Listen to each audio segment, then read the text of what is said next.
இயேசுவில் எனது அன்பிற்குரியவர்களே, உங்களுக்கு என்னுடைய இதயம் கனிந்த வாழ்த்துக்கள். வணக்கம்.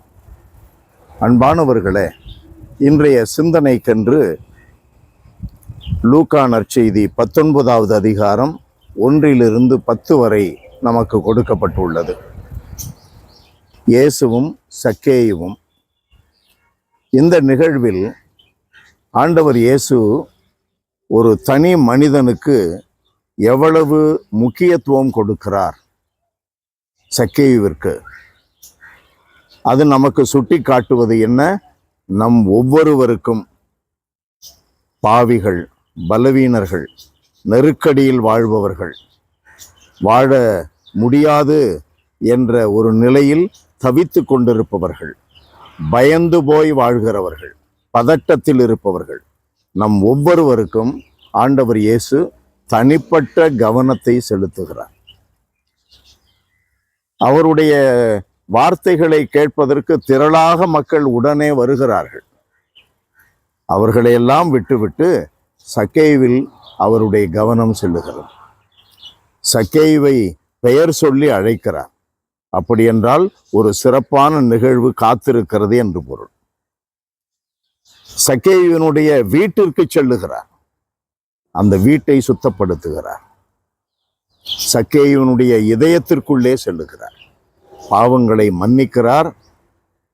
ஒரு புதிய வாழ்வை, இன்று இவ்வீட்டிற்கு மீட்பு உண்டாயிற்று என்று சொல்லி ஒரு புதிய வாழ்வை அந்த வீட்டில், அந்த குடும்பத்தில் புகுத்துகிறார்.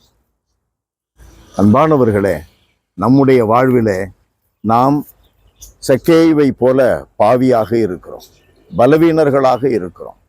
இயேசுவின் மீது நம்பிக்கை கொண்டவர்களுக்கு ஏற்ற சாட்சியங்கள் நம்மிலே இல்லை. அதற்கேற்ற உறுதிப்பாடு நம் வார்த்தைகளிலோ நம்முடைய இதயத்திலோ செயல்பாடுகளிலோ இல்லை. பல சமயங்களிலே தோற்று போன வாழ்க்கை.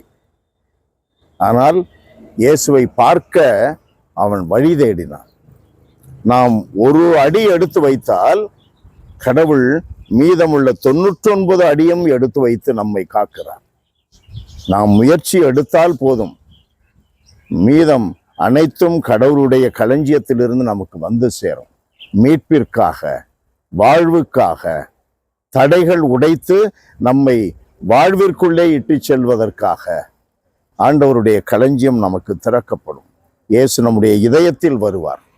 இதயத்தில், வீட்டிற்குள்ளே இயேசு வருகிறார் என்றால் என்ன பொருள்?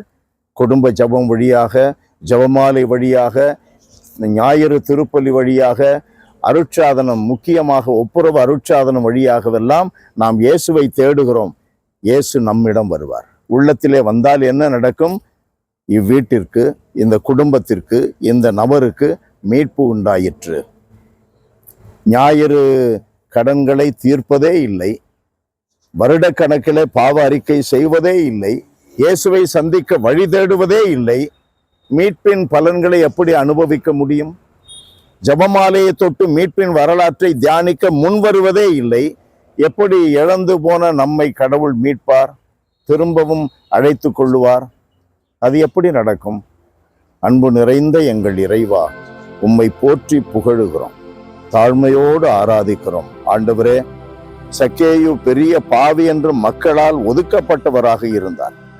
ஆனால் இயேசுவை தேடி வந்தார். இயேசுவை பார்க்க வழி தேடினார்.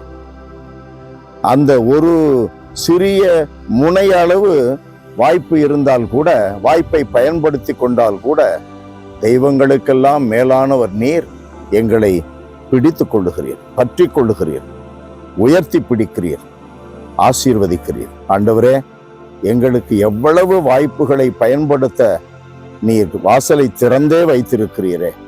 ஒவ்வொரு வாய்ப்பையும் பயன்படுத்தி எங்கள் வீட்டில், எங்கள் இதய வீட்டில் இயேசு தங்கும்படியாக நாங்கள் வாழும் வரத்தை தருவீராக. இயேசுவின் பெயரால் மன்றாடுகிறோம் தந்தையே.